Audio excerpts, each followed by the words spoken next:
నేను చాలా కొత్తవాడిని కాబట్టి నా చరిత్ర చెప్పాలనుకుంటున్నాను. ముందుగా నేను ఇప్పటికే 45 సంవత్సరాలు ఇచ్చిన నాటక రంగంలో ఉన్నవాడిని.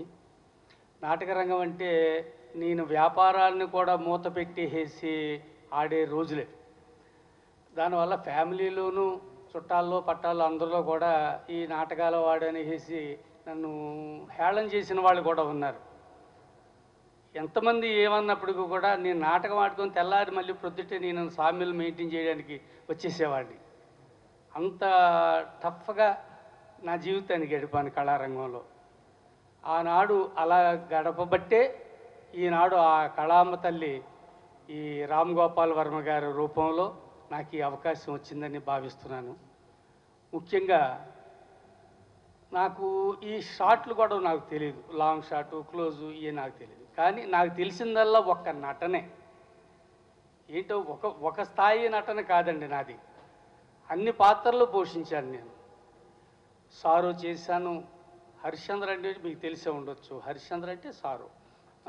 అలాగే దుర్యోధనుడు వేశాను, కృష్ణుడు వేశాను, రాముడు వేశాను, ఆంజనేయుడు వేశాను. ఇదే కాదండి, నేను సోషల్ నాటకాల నుంచి వచ్చిన వాడిని కాబట్టి పౌరాణిక నాటకాలను కూడా సోషల్ టైప్లో ఉంటాయి తప్ప నా ఏదో మైక్ పట్టుకొని పాడే విధానంగా ఉండవు. నేను నటుణ్ణి.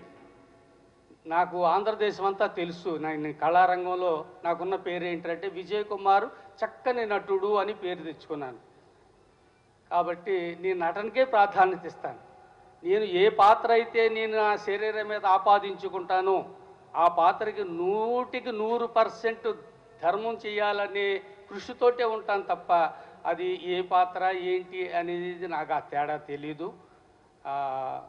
నాకు ఈనాడు ఇంత చక్కటి అవకాశం వచ్చింది. మిమ్మల్ని అందరినీ ఇలాగా నా జీవితంలో ఇటువంటి సంఘటన వస్తుందని నేను ఎప్పుడు ఊహించలేదు. ఇదందరూ కూడా మీరు కూడా నన్ను చాలా ఎంకరేజ్ చేయాలని కోరుకుంటూ నన్ను మా ఆర్జీవి గారికి థ్యాంక్స్ చెప్పుకోవాలి. మా ఆర్జీవి గారికి ఏంటంటే నాలో నటుని గుర్తించాడు ఆయన. ఆయనకి నాకు ప్రతి విషయాన్ని చక్కగా విపులంగా విశదీకరించి నా చేత అందంగా నటింపజేసినటువంటి మా మంజు గారికి, నన్ను అందంగా స్క్రీన్ మీద చూపించినటువంటి కెమెరా సభ్యులందరికీ, యూనిట్ అందరికీ కూడా నా తోటి కళాకారులందరికీ కూడా కృతజ్ఞత తెలియజేసుకుంటూ నమస్కారం. దేవుడండి, నేను నాటకాల్లోకి రావడానికి కూడా కారణం అదే.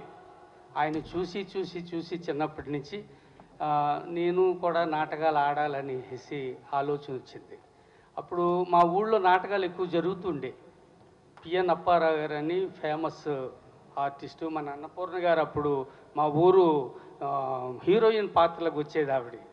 నేను ఆ రిహార్సల్ చూస్తున్నప్పుడు నా పిఎన్ అప్పారావు గారితో పరిచయం. నాకు ఆ పరిచయం మీద సార్ అది నిన్న అట్లా చేశాడు, ఇవాళ ఇట్లా చేస్తున్నాడు, అది బాగుంది, ఇది బాగోలేదు అని చెబుతుంటే ఓహో వీళ్ళలో కూడా ఏదో ఉందని చేసి నా చేత చిన్న వేషం కూడా చేయించడం జరిగింది. ఆ రకంగా కళారంగంలో నేను అడుగుపెట్టా.